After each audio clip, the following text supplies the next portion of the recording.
No, thích okay.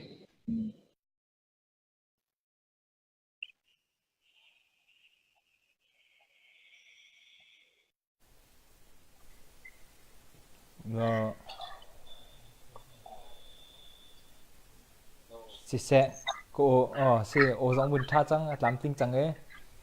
vậy ạ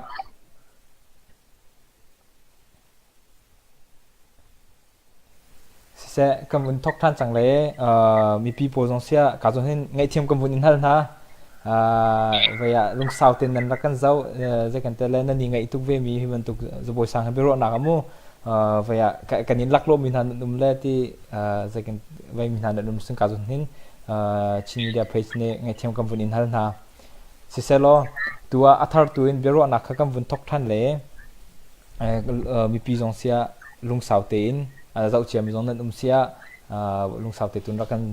zau than ko lo rong hak than ko chun mi pi jong sia atharin hi video he link thar sliding cha khan mun kan share pya ko na group cho jong kan vun kan khap pya ko chun via nam ba nam page cho te nam Facebook page cho jong sia khan mun kan share pya ko ti khak kam vun in no chi phone na si sẽ lo tua tumpa mi pi kam vun hak tarin ha le tumpa mi pi vun tling deu in nam vun kan share pyak nu kan chun mi pi jong kam vun lut thuma lai atua chun akan zau mi he nan klom deu ri tampi akan zau du mian ri lai cha khan te ma cha chun kam vun hak deu ri le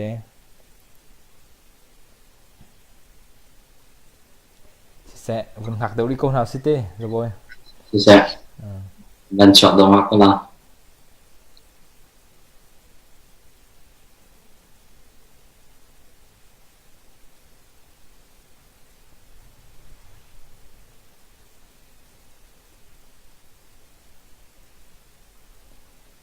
ok si chun vậy kam vun ot ko le nang ma namin phak le te tu wazai na to te mi kha mungkin chim kho ta lo masabi ka cái min cho zboy sang hon che cái chen atu liao hi personal trainer mu mi pol kezi kai du mi se angen dam mi se kezi tum du mi i kabom na online se chen ka dong kan kho zonga chen part time in dora ren petrol pa ok si mati sa vaya na rian to na la kong khachon hu jong kam vun ra than te le te mi tam de ne an thai du mi dang le vun kal ko slo zai tin da atu bodybuilding le te me he na thok ning dan se zai tin kum in na thok te mi kha atoi na vun kan chim kho lo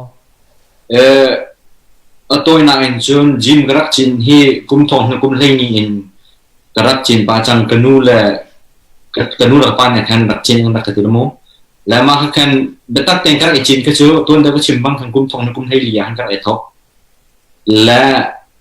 bodybuilder men's physique zoom ka van kai thok hi chu kum thong hi la kum hei ru pa khan ko wicket a jom na se si se atua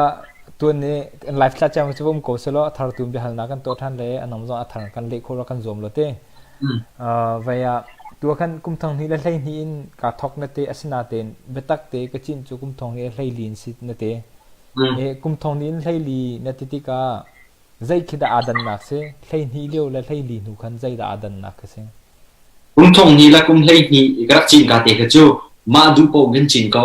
ใจดาตรังจาสิเกงจาสิเลียงจาสิบานจาสิติกาอารมณ์ขตัมพิกรักเทลนาทีขันจานข้าเป็นเกลเดาและ experience ข้าเป็นสร้างเด็กที่ขันกุมทงนี่นะกุมให้เลียขันจนกันตรังจ่าหินใจดักกันตัวละกันเลี้ยงจากที่พอลกาท่าเตียนก็สวยโคจังมาและมาข้าเป็นจุดที่ขันพี่ช่วงมีหลังคาท่าเดียวเสียแต่ไทยมีข้านั่นใจดักในเฮร์เดียวใจดักในชั้นเบาเดียวที่มีหลังคาในวันไทยเดียวจังตัวนักสิเตน่าจะเสียมัดที่เสียzoomนักค่ะใจที่กุมดันรักรู้จ้ะไก่ zoom นักที่กุมทงนี่ละกุมให้รู้ป่ะเห็นอะไรจ้ะกุมให้ทงนี่ให้รู้น่า zoom นักให้ใจบรรทุก zoom นักแต่เสียน่ารักอีทอกนักมั้งใจบรรทุกน่า zoom ใจที่น่านักกลิ่งดันเสียนั่นไก่ zoom นักให้กุมทงนี่กุมให้รู้ป่ะเห็นกันไอ้ zoom แล้วกันนี่ให้ bodybuilder men's physique ที่มีกันเสียbodybuilder tim boh pangen pepi kan se na ting kan ni cho an ma na kan ni do mi kan se se yo he alar kun telefon a thang jam mi izom nak se ma division a hin a pun ve kan wait la kan tung in han zom ta chen junior la senior jong ke zom na o okay se kum thong ni la kum hlei ruk leo na zom mi kan je ben tuk level da na thok ma level kha zinda kan kila ti achun ama zoom na ka khan zoom na kha ahni milangen mim chite ma khan ma angen mi khan direct khan kara e zoom ahni mim kha ro kra theveri lo ko wikhan na zoom na si cha khan mo bom tu zong kha kan e lo ke ma te khan zai po kha tu di mi si te ka khan la ka zona wikhan na kara e zoom na khan final ka kai la top 4 diam dra phan okayที่เสียมักขจมโคนาดึงจ้าขันใจต่างเฮร์มิมมาตัวจินนักเลยก็แล้วเอ็กไซต์ตัวนักเลยก็จะวงโกสโลapply ตัวโคนาดึงจ้าขันโมลูกโคนาดึงจ้าขันใจแต่คิโมตัดมาเช็ดเคมาอันมา requirement กันแต่ละโมใจแต่ละมาในซูมโคนาดึงจ้าขันสปอนเซอร์นั่นเองเขาสปอนเซอร์กันที่ที่ขันสปอนเซอร์จะเรียนซอกมันตุกเตะสิโมnak kan manfaatkan kuat na macam jauh ada kan sponsor lah jai bentuk minum dah kan si mai lay akin jai plan dah kan naik kan trial lah kan kuat na makan kuat di mua kan aman kan akan accept mi mua akan jauhan mi pojo kontrak akan kan tuan nama mua kan ma akan link cantik kan peso si ma luar zoom kau ngalo si sponsor bom tu tersim ka hawe makabom tu lau kan chun ma bentuk zom nak akan izom ko se lau tu nak sete izom ko mal se lau atua ma sponsor ampe tu hitamu mi zaidan se zai bentuk sponsor ampe tu hi kamma Sweden rama umin selan min hi enco costil scottian se la ani hi sport le ang kite na pun azur min se enco to nk nk ten sete okay sita mat ti si selo makaka na hlairuk ina zom nukan kan nule kan thai mi cho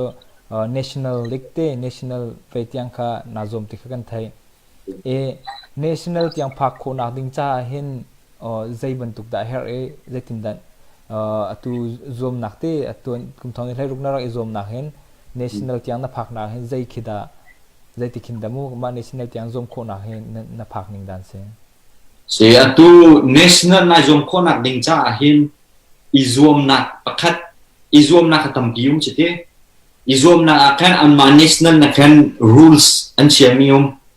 la zom na angen mi awi kan na ka zom na ka zom na angen mi siti ka kan zom na angen mi akan finalist na si how final na kailo kan jun atu national akan na qualify ko lo si ma hulo akan national akan na qualify zoom ko ma okay si mata kan si nang mo top 4 tiang the finalist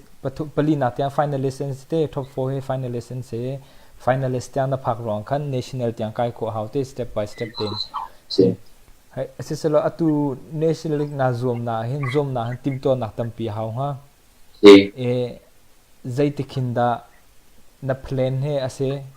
zom na pakhat na lu lai hen zai bantuk khinda tim to na hin nai atu kai zoom lai ti kha kan sponsor por kha kan chim ta ha chite kan amma na kan ta kan thaza kha kan bek le nang le kan lama nu kan kai zoom lai ti ka ban fia na kan jun karol ai ning te por kha plane ka suai chang la jun training ka tu ning kha plane ka suai chang kai zoom lo liu I ka training la rol ke ning ka du ning po kan kha nga ti lo zoom nak pakhat si ti ka kan jun tay nak so du si ti ka kan te si jun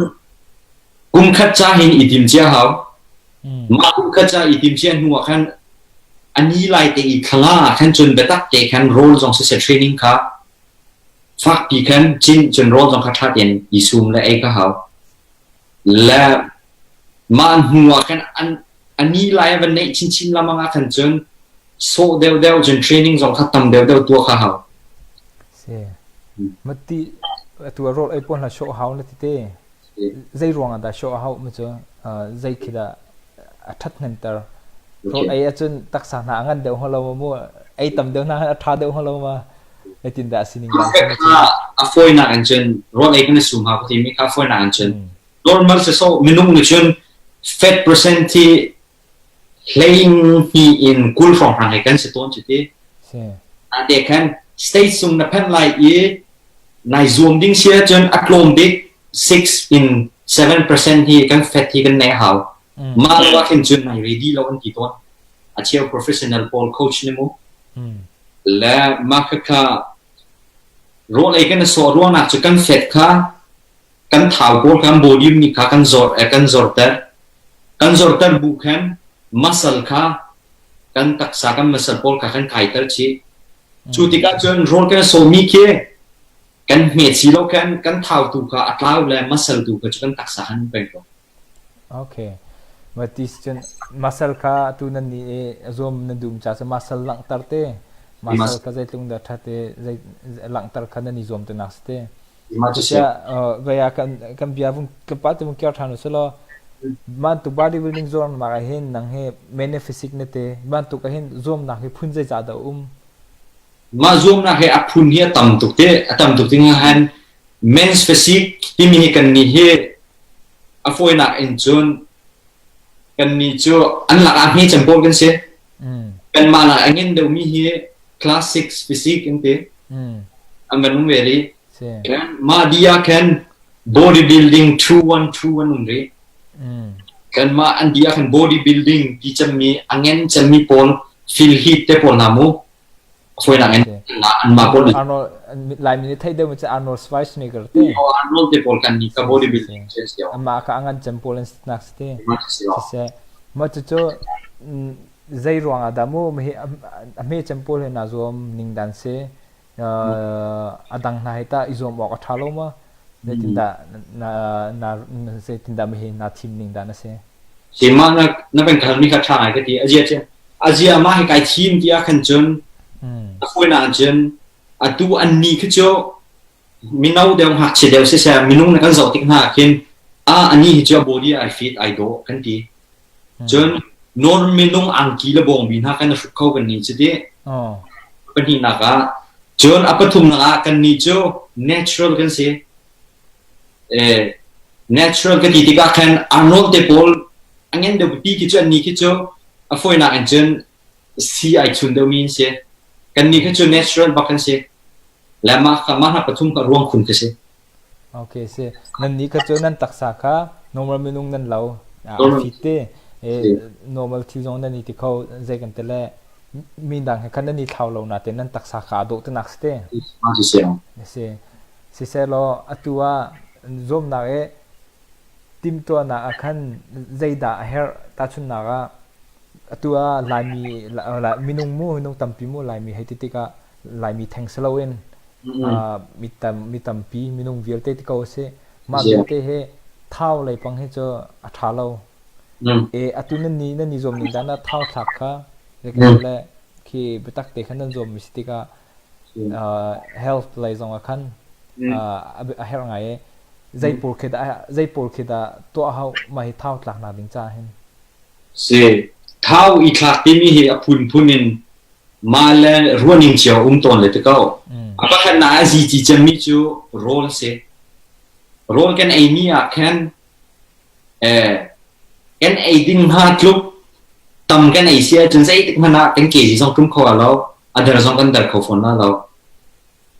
chun apan hi na chun exercise tua hao exercise cái gì thì các phần gym mà bắt đầu si si lem rồi cái mũ in leng rong à thì làm ít cho hay đi rong thì exercise chứ xem là mà na phần hi khá gì chỉ chân mi sẽ có xem mà thì chân role he tam pin chân exercise to khá kan rồi exercise to khá sẽ thành lâu ama sẽ bị chân role he bị pi thì naste role he bị mà lại kan hair ning za tin ai dành tới là kan hair ning za leng ai kan chân thao nạc lại bằng cái chỗ cầm bẩn không ai lấy nạc sẽ chết đi mà phải sẽ có sẽ lo tu tên na zoom na khăn poruk nạc tiếng na phan sẽ có dây tin đam hai lại hiện tại na tim to ning dan dây tin đó sẽ mà thì hiện zoom na hiện na pe zul câu là mà dây tin đó na tim to ning dan đó sẽ tu tiếng à hiện trường mà nu khách anh zoom na anh ngay mình phải tung cái sponsor pon là khăn trên izom seti khang ka du ko na te kai ma na khan kai din phot ai lai la mai kum national tu ye ama lom ba ke focus strategy ka tu la ka tin ha le ma ka okay en tian lung chung ve la mai kum national long a hin ka jom than te la okay se tha tuk ne tu ten ne na zom na ke zai kan ten mi tampi ne tha ja kan impact mu vaya paruk nak tiang nakan lakpia zai tlukin da amit angan ning dan he ase nama Sweden rampia hai ti kau jong mo ti angan de hop bun za usela lai chung hop bun za usela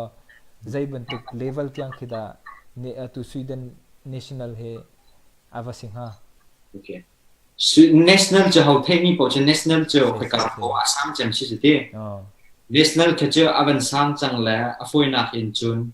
ton deu ka chiman to kan national lu ko nak dinga ham finalist si how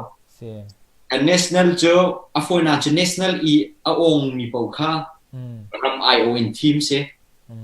ma ram I on team nuwa kan ni Europe mi cho Europe a kan zoom tan ha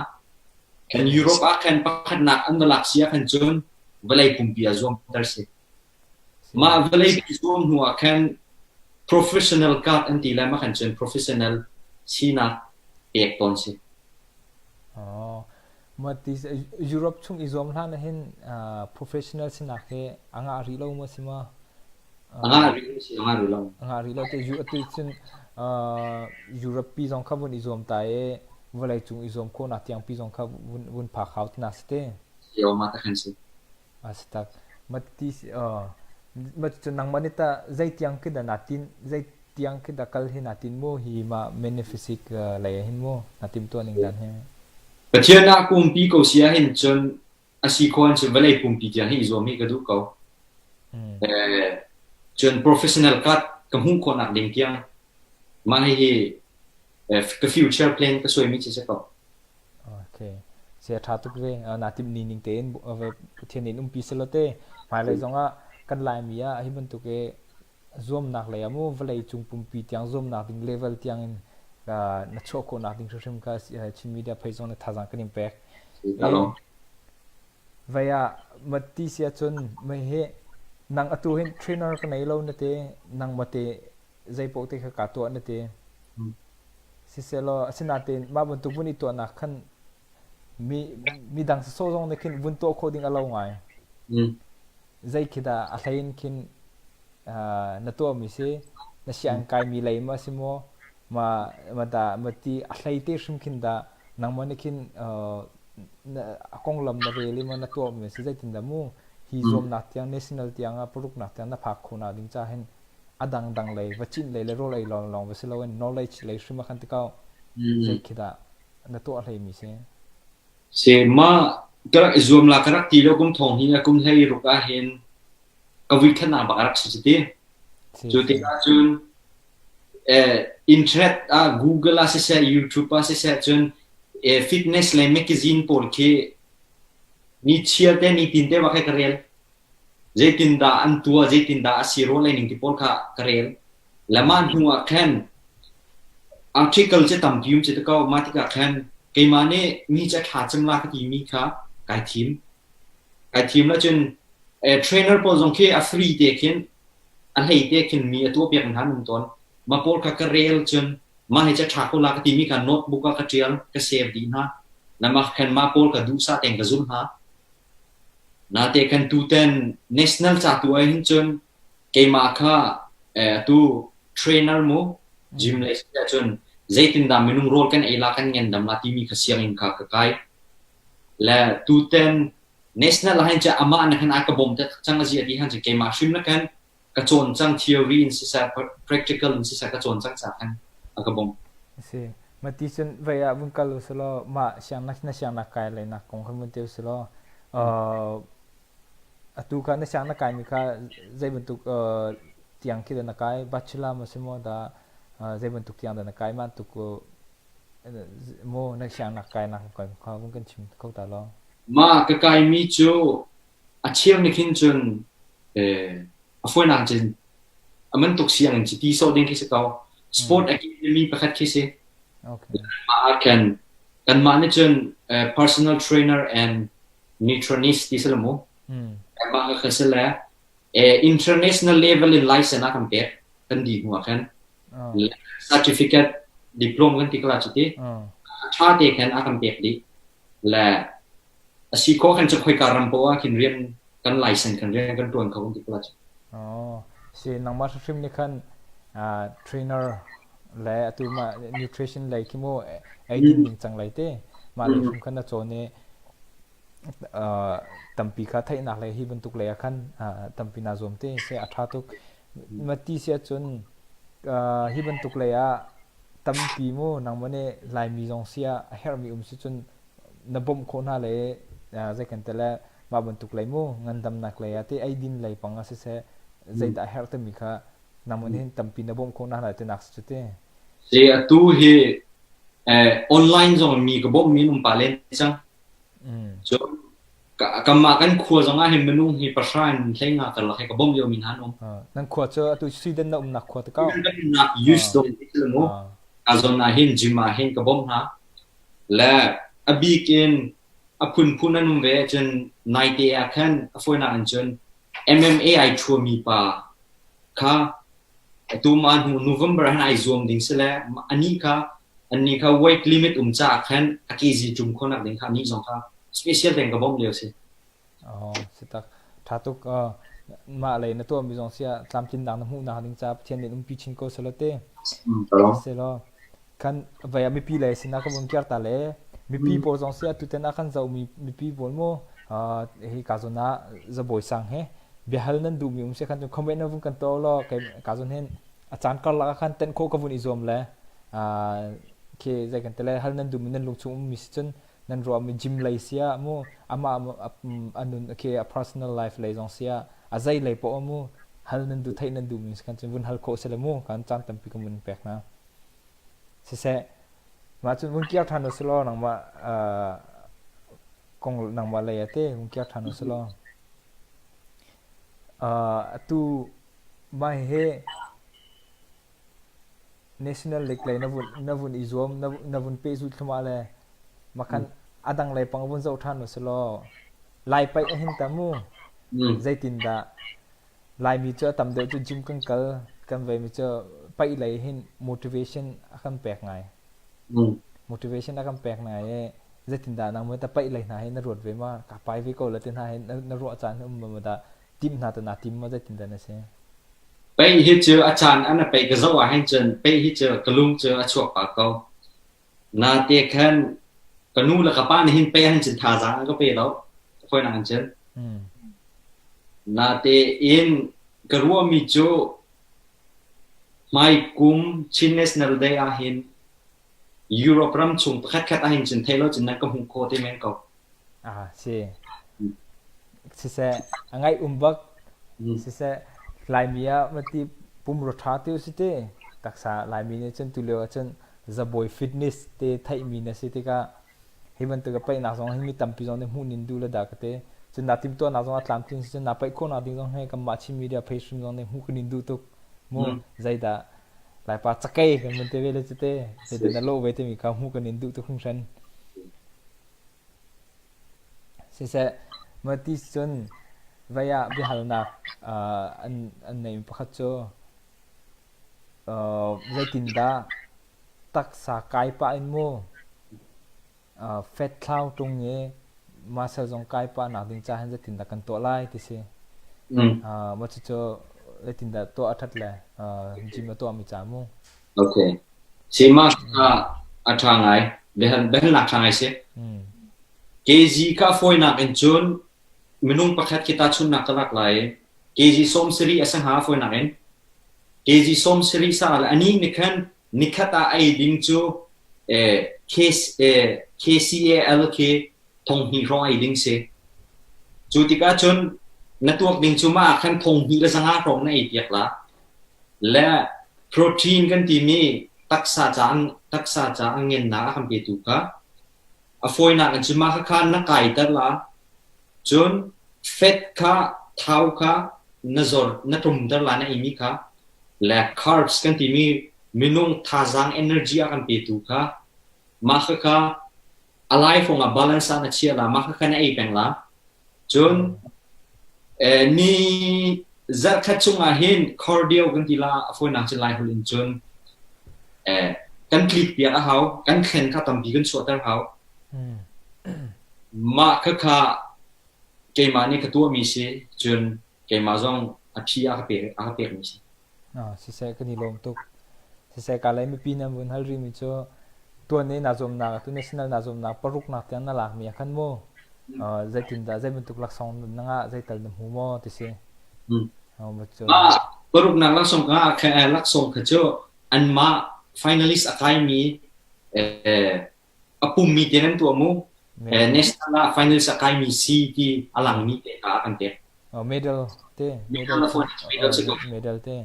na te pum tenan tu la si okay se lo mi pi jong sia kha behal nan du mi si chun ka jon he biam kan hal thma lo vaya nan behal du mi te jong ten kho ko mun izom lai se matisun adanga anu de kam bun ichia mi te zaitin da na chung khar kong le chu aki na kong he ka lain da namoi ka karami de na se chun nanu na pa mi zai dan se chun na u naw lo ta chung khar pai za dan se ka chung kho ta hama ei hi bel har a chok mi ke se la bol peng site la chun kapa hi reverend chen peng thang se la tu sweden a hin pastor chun leo mi se chun kanu mi na hin fer khan ti se chun kan ni he u naw pli kan se pa pani kan se la nu pani chun ke hi upabi ka chang tu se se kan ni long se ka jon hin ve ne bihal na amun to vokok lai pa te mi bihal na bani to jim to la na mo rol ka ai lai jim to di ate se rol ai chan ma kha jim to la na rol ai energy akan pe tu chen jim to huwa kan taksa abatika kan jekinda thazang kan lak thana ti mi ka ai ni la jim to la na ai ding a thami pol hi chu atua apple ten ha bal ha ten ha chun fachang carbs atam deu mi kampoa rang deu rin run deu pol kha tha chun kan di huwa chun arsa ten ha josa arti apun phunanga kauna ten ei kha na asia kan chun na jipani nakal hana kan na ya tha okay sisa tisun ai hana kan gym to na ding cha tha jang her mi jong kha zai kan tele bun to te ma kha kan gym to din hu jong kha tha ba mi kha thar ni bun chep tha na ding cha jong khan ai haw ta na su te ma chu se chim bia pa kha te bun har kan du mi cho thil minung he kan to ati ka hen kan te zai kan tele zai rong da mi he ka to zai da ka then hem pi le te mi ke ro na ke kan nei cho ta chun na kan lai pa cheu kha chu gym tam de akal mi le kg na kai tar mi hi cho zai kan tele pai du ro na mo kg na ni kai tar ti tim du na a motivation ke khat khat ke motivation lung tho tar tu kan tele mo ma ke nang hi ta hi gym to na ding zai khida nar i thok leo hin na lung an tho tar tu se lung ara ka tho tar tu hi chu a foi na khin chun ka i thok ka te jen kanu le ka pa ne hang ka fiel chi ta te khan chana wan kam lo do ti ka khan chun ka tak sa kha ben khen ti ka khan chun ke ma kha self confidence ti la holin chun ke ma kha ka tak sa na ben khen ti ka khan chun self de chang te ti ka ban nei do chang tu ti ka khan chun zai lai po wa khan ke ma kha ka ban zoom do chang ma pina ka chol chang tik si sa zai thil ka to po khan ka ngen dam tuk ti kha kai thei ti ka ma ki ka motivation ngen dik jarak sa ka barak thok ka chin atu hin ta natin mi ki sau pi tiang natin ne ma ni hin zai tiang ki da ki mo ngan pi tiang natin ti ka hin nang mani hin ta mo zai ki ma bentuk na zoom na hin chan chun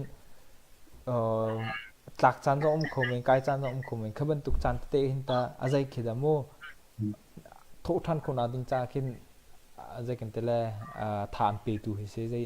na chung khar na ma nim pek mo da nang ma shim ni da na lung khimo zai tin da na ro nak lai na tim to ning da na se tu te man to kai zoom na hin ka chung khat lo kin tha za ka pe mi hi anuma lo ti tha jang ka pek to ka chung khat ne hin zai look in kadar chan jong a khan tha jang kha ka pek peng chun abi kin chun Facebook a hin ka thai belo mi lai mi ka mi phun shim ni hin tha jang ka pek tu ti aman hin tha jang tam tu ka pek azia ti a chun ma hin ke mane kai si chi mi cho lai mi phun ber te la ka hin professional in man tu kai zoom in pakhat nak sining ti kai ti mi se phone chu ti ka chan lai mi tam pi Facebook hoi kom una ro ne tha jang ka pek ni comment in se sa a share han share ni kin tha jang tam tu ka pek se meti sun mi pi ne tha jang anim pek nak le mi pi ne zai kan tele anin tan nak chunga khan number shma jong khan tha jang tam pi na la ta nak se te se se lo kazon hi be hal nak kamun zau thmari le te zai kazon ka bun zau ta le amun chim mi cho shamlian thang ne gym lei kong pe tlai in certificate na lak mi silo in zai dang lei a chon nak la ngai mo te a foi nakin exercise na to hlan a zai da narak to ton se engineering technique engineering hi college akar kai college ka ban kai nu khan ka ban zoom la i zoom nak tak ban lu ding i chun engineering line ban kai din ka chu a har de chang chu tik a chun gym le kha kai team la atu trainer le kha ma kha ka pe zun mi si ma line le khan kai khen se vaya ma engineering le nar kai vai na lung na won i thlan nu me hi he kadu ko ti mi nang mane na du ma na thai chang na thai nu khan chun me gym le te ma tu khan na thlang than na se te se ma tuk ne se nang mane na lung shrim me hi kadu ko ti mi khan na thai tanak se te se a tha tuk chun ka chun he amun hal than mi cho vaya do tu na ngai chang mo te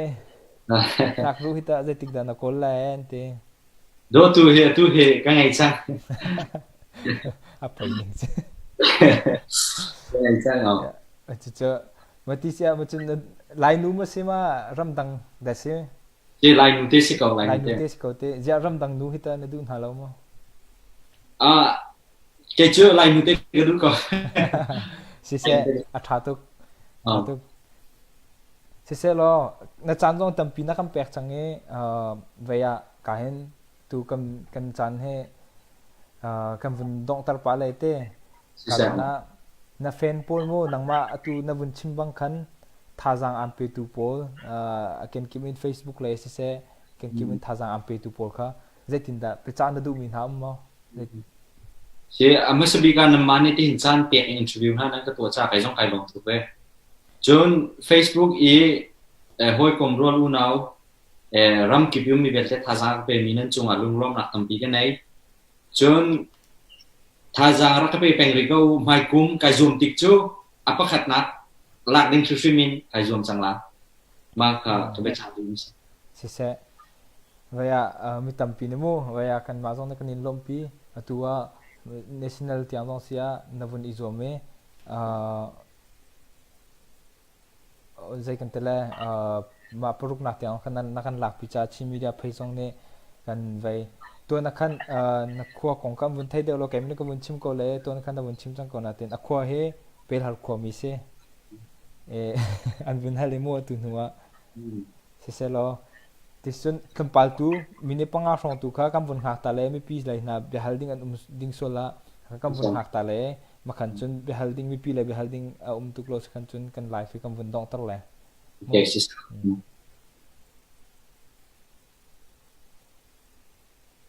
mi pi pyo jong sia ka tu kan zau mi be hal nan du mi se chun ka zon hin mun kan hal thumau lo hi tu chan atang mi te hin asi kho chung in hal kho kom bun izom lai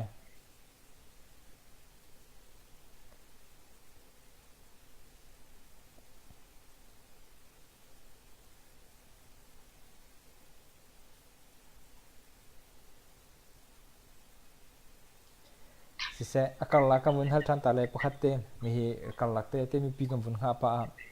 tu lai pai ka tu kan bun chim la ka zau pa la mong na te te ga apa mi lai pa po la hen apung san hai te po la mo nang body line or te ka apung san lai he te hen ahoda mi pa cha amak bako a body cha kro har ko na ti min ma tu tia hin chun lai pa cha tu tiang ai pai ding mi an man thak te ha ka zo hen cha an za di ko te za di na ten am body a tu le wa tha chem ting ka ru mi chu rung lian jeu la alung hin sala amin ta chung te ta chung lian an ma pani he tu tiang ka hu ri me cha body cha tha chan pon si ti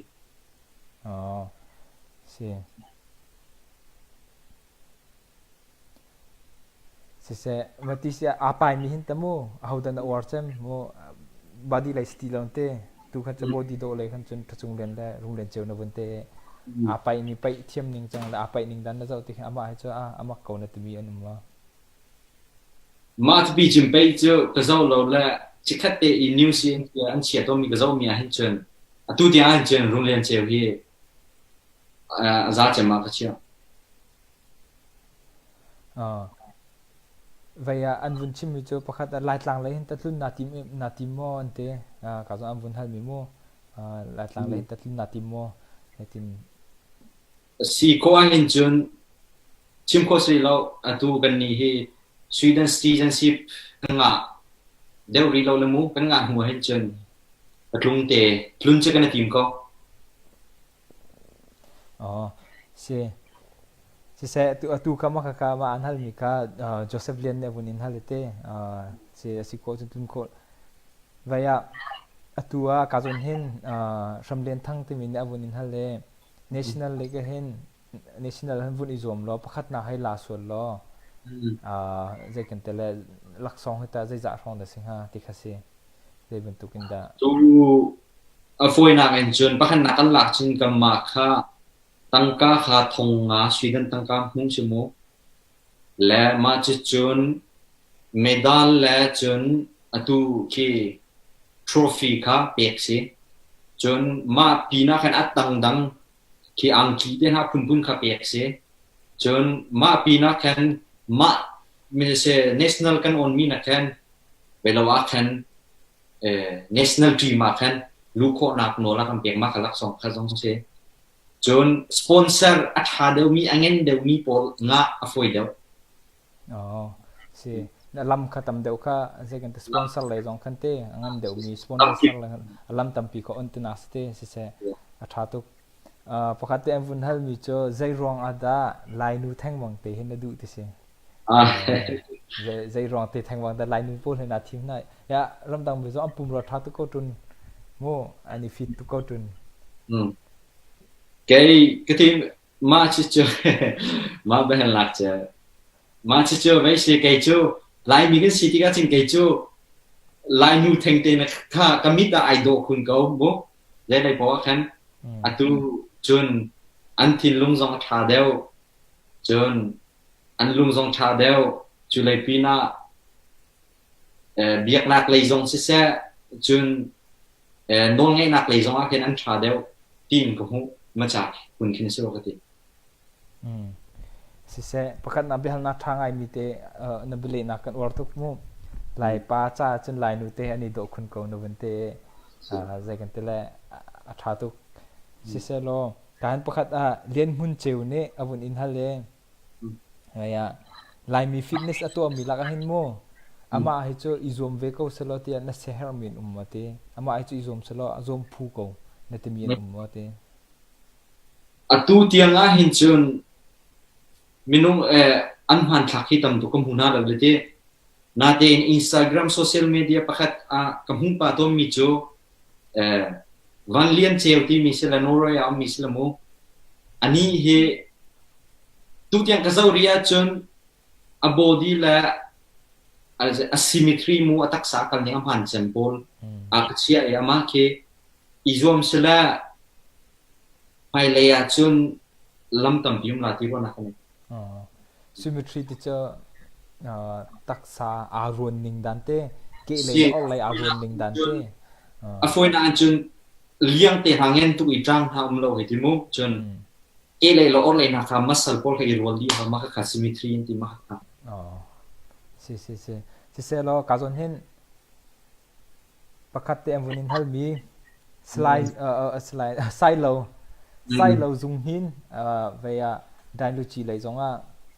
an or ngai mi ni kum zong dan lu chet lai pya mong min han khan avun hin hal mi cha pai he nadu phun na hom phun simo ante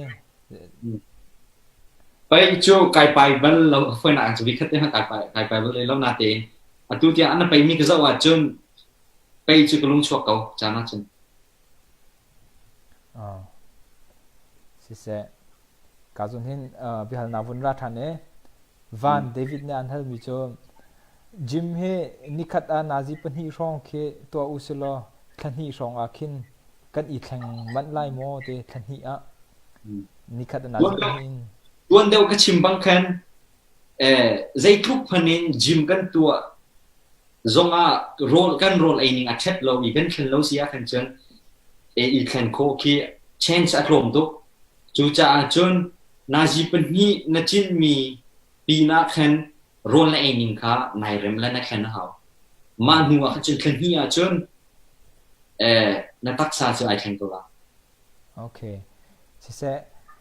atua khan na vun chim cha bang khan van david on da thai na ning cha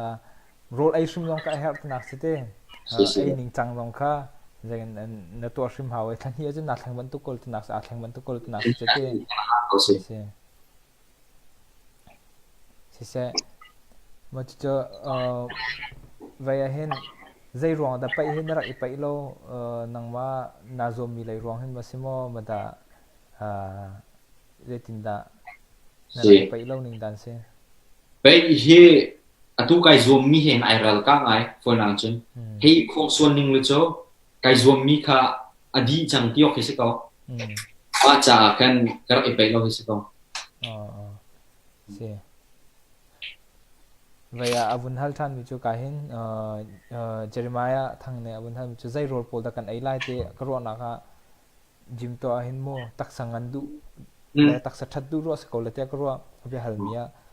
zai bentuk ro pol da kan ai le ti kha avun chi me a foi nak in chun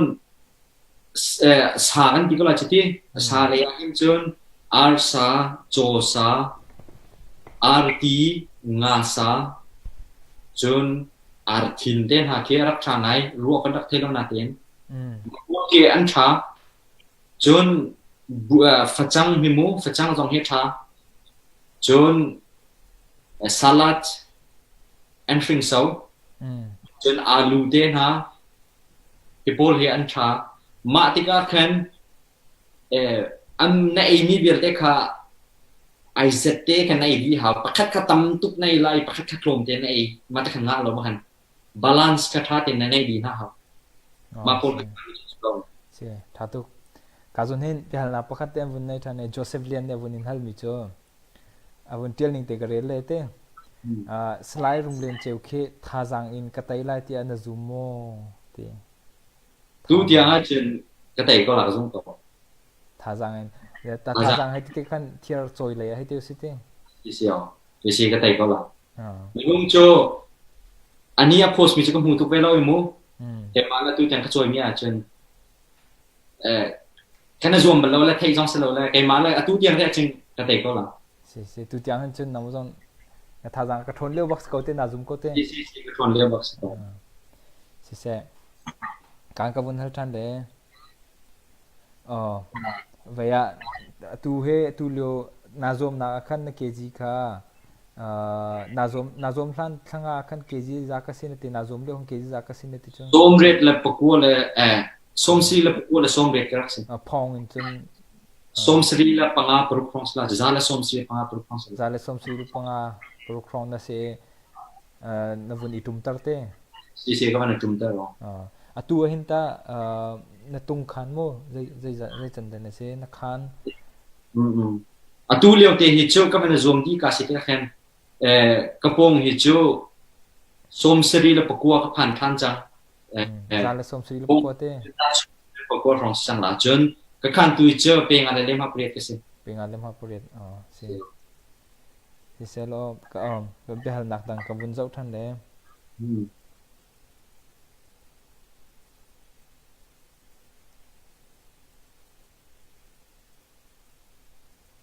di mana ven zau ka ra khan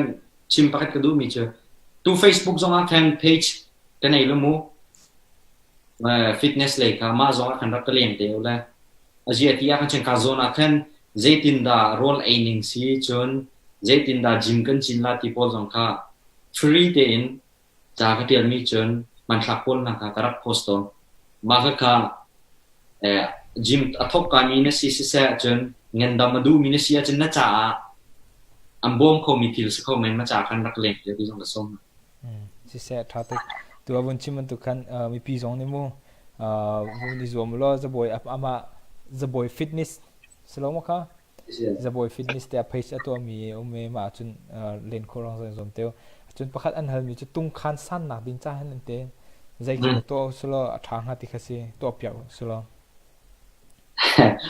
tung khan san na ka che aru ok har ngai la mu minung cho kan ma kan ji jiu khom ti khan mu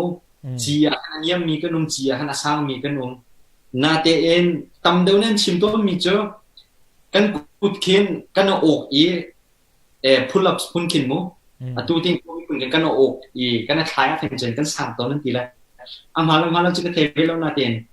tun san na ding han che exercise cho cho ka the lo barsoi long kha chim te long kan hei ro na si te da sitak lo chun hei thai lo ka zon hin bian in cha mi sai lo zung hin ne mo an cha mi cho I pai ve lo na chol chang ning he hu kan indu zau kan indu ko ti se pai kho wedding in mun kan zom pyak te an te chen ama thrim ne ama personal thrim ne kai ma thrim ne kan zeng te la kan zoom pyak ate then tu mo na chol chang ning dan he mo se atu tuan deu ka chim bang khan chim ko sa lo atu ara lai mi chin national lay of in Europe ram khata hello chun nang ka mu te ko mi jong si la mai lay jong a chim ko sa lo je chim ko sa ri lo se lo be hal na pakhat te thangai mi ka jun hin lem hun sang thim ne vun hale mi tampi mo fitness an to ani zom an to am progress zakan tele aphi betak te achwa hlana khin an lung adong an ngol ton te kiban tu pol cha khin ta zai da tips na nei ma zai khida mu an lung adong lo na ding cha hin zai da to asilo thale ti kha ma ka behal na thangai se kai ma ne mi ka bom mi na pol mu ka ti ton mi na cho nan thok phan te a hin nan kg thra ten ita u khati ha chon nan thok phan te a hin nam mala nam ma kha mani khata u khati ton ha ma tik a chon na ban chin la I khat khan hi ban ka la I nulunga ban dong cha na khan ma han thak te khan zau lai nai khan kan hu la chú tí cả chun ma này khen mi nó hu mi na khen ma tiền hay cái pen chăng dây ruộng ada ma tiền cái pen hua chun cái stop la thì cả nul lung thon na am pek la chú tí cả chun ma na khen bom na tâm pi am pek la chun cái ma zong na khen cái page po la khen man tu pol motivation kan tí cả chỉ tí thà giang lạc na giang tí na cái chuyện mi nào tuần ma chả khen cái page sang ra khen đâu si se thà tu be na man tuk mu na mun chim ya thà tuk mi se mi tampi mi ti lung dong min tampi ti ka mu chun na chim mi to na rak chim che ban tu kan ai lei jong se a her ti mi kha ki man tu jong kha thai na rim ka ra khaw tu na ste ka ban tu cha jong khan atu a bun chim mi zo boy page song kan rak lang to lo anam wa rim ka be hal wak that na ste chun pakhat te bun hal mi cho max na to mi te via back atu deadlift hay tiko se le squat ahin zai zada tam cham na to mi se ante ma hi kai hi chu kai zoom changa chu ki ji tum la hin up and down kutum pa to na ten ka maksa hin deadlift a hin zhi mu kg zhi te zhi chun squat ante lo ma tu na chu squat a khan kg zhi ama wow ama sen kg zhi chu atam bak wa chu lai pa pa thum pali chu ka ni tlum de na chu kg cái bên tục cho bên này thì sẽ vậy à cả hình còn muốn dấu than rí lệ thế sẽ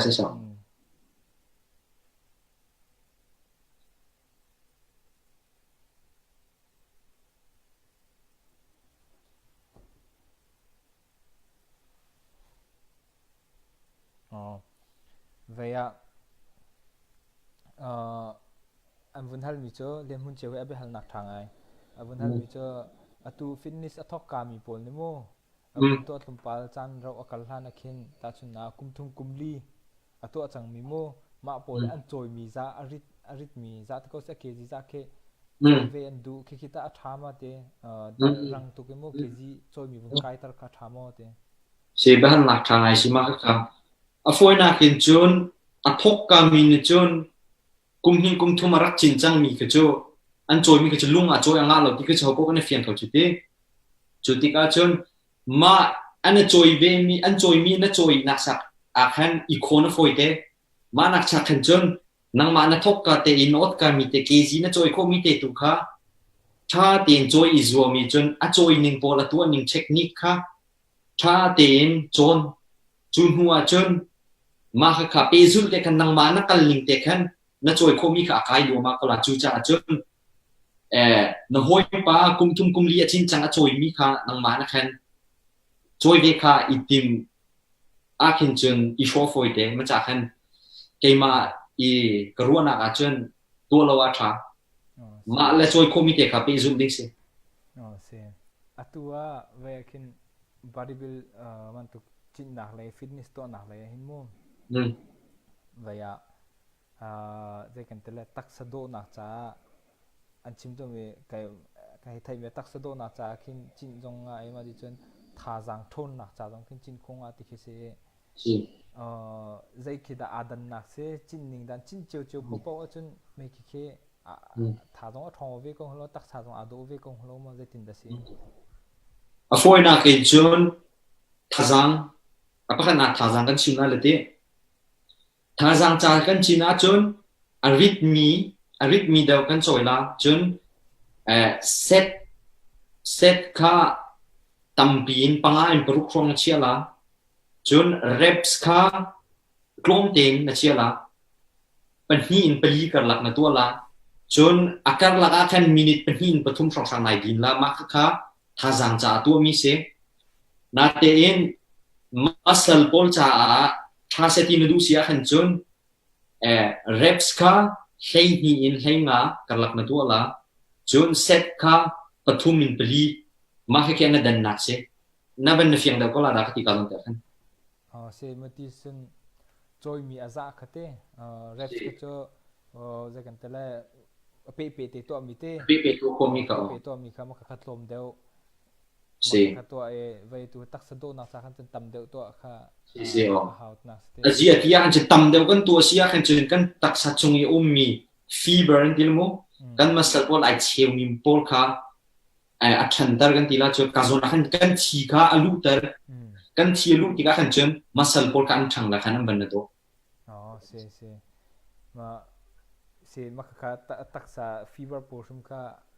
thi lu tar chol tar ke vai di hau tu nas te si ma ka cha kan chum ka be pi thang lo abi pi lo se vai tha chu tha chu tar ka pi tu nas te ma se se lo kam bi hal na po ma kam bun zau than te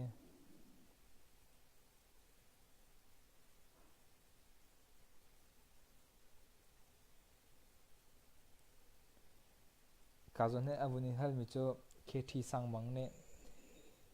vaya lai pai he ipai lo USU mi kan upol ke na tai na hama ke se le tin na ro ding na pai ba lo kan thai ko na tin mu le tin da pai chu thiam ning la chu thiam ning la chu ka pai na la ka tha jang chen zakat chen kan lam kon ha se chim du cho tha jang chun ready bak na se na tin na pai ba lo ti ka pai tu hi cho chan baw de ri na hete se se mati se chun na vun izom chun maybe thai lo sit na site maybe se ko se tha tuk ne se vaya mati se chun vaya kan chan kha mini panga kan ti mi kul mini kul lang kan lon chang he mi pi po bia kan hal min ha jong mi pi jong ani lung sak ngai chang ko tia ka ro dong na chang ko se lo vaya to na kan na fen pol cha jong ka bia na cha chang ko na te in atharin atu lu tharm te jong cha bia thar cha na du mi jong sia mun cha than na lo se tha jang atu tiang na tha jang comment in se sa chen message sana ko komi line in chen Facebook in se sa social media dang je chun news ten ha tha jang tam tung na ka pe ka hung cha khan kai lom chen tha jang jong tam pi na ka pe a hei in izom nak lung thing jong na ka pe ma ka kham hai lei jong a khan dong lo te kan tha jang ra ka pe peng ti kan hon ha chen mai kum national ka jong than tik chu a khan nak lak ding sim ka jong ve chang la si se kan in lom tu vaya na tim to mia kan ma chimi ya pe jong ne na tlam tin ko na ding ha na tim mi professional tiang te professional ka tiang na nga kho na ding tiang nong kha jagan tele pathian in umpi ko salon na lam tlong ko seti kha kam bun jagan tele sadu kan in thap ya ka hen chimi ya pe sim jong ne tha jang kan impact mi kha mun chim kan tu kan lai pa hi ban tu ge zom na na mi he kan lai mi cha jagan then chong na pa kha jong se kan lai mi min mai jong na hal ta re jagan tele mi tam deuh jong ne kan lai mi an kan thai nak ding cha hin na sisrim shrim la ti kha zum na kan nei ra i zom chin shrim ko ti kha kan ma jong kan thang kan impact chun mi pi sin abun chim ta khadu mi cho atu ara lai mi ya achan kam bun khia de ri lo na te in vaya ara lai mi chana kamma tin makram me pai a champion akan lak piak mi van cheulian he de ro na kan nei than lai khatik jong akan pi jong se ra kan leng thano bi hal nak na dum jong se ka tu nen atu ban to hin bi hal na jong kan in nei piak na lai chun vaya tha jang jong ra kan pe shri mu kan ma hi ban to ke athang chomi kan ma lai mi no pu na jong he tha jang rak pe than ri ko na u tia hi ka jon chimi ria phai chin kan bun in no ha ke ma kamin chawan nei thang ka se ara lai mi chan kan ni tong than ten ha la